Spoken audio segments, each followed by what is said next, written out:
నగర్కు చెందిన ఒక సాధారణ యువకుడు, థియేటర్ ఆర్టిస్ట్ రవీంద్ర కౌశిక్. అతని నటనా నైపుణ్యం చూసి అధికారులు ఆశ్చర్యపోయారు.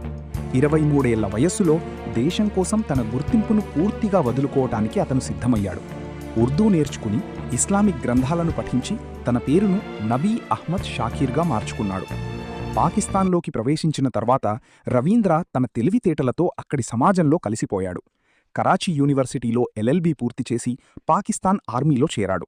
తన ప్రతిభతో మేజర్ స్థాయికి ఎదిగాడు. శత్రువు కోటలోనే ఉంటూ అత్యంత రహస్యమైన సైనిక సమాచారాన్ని భారతదేశానికి చేరవేయడం మొదలుపెట్టాడు. అతను పంపిన సమాచారం వేలాది మంది భారత సైనికుల ప్రాణాలను కాపాడింది. రవీంద్ర కౌశిక్ దాదాపు 8 సంవత్సరాల పాటు పాకిస్తాన్ ఆర్మీలో పనిచేస్తూ ఎవ్వరికీ దొరక్కకుండా జాగ్రత్తపడ్డాడు.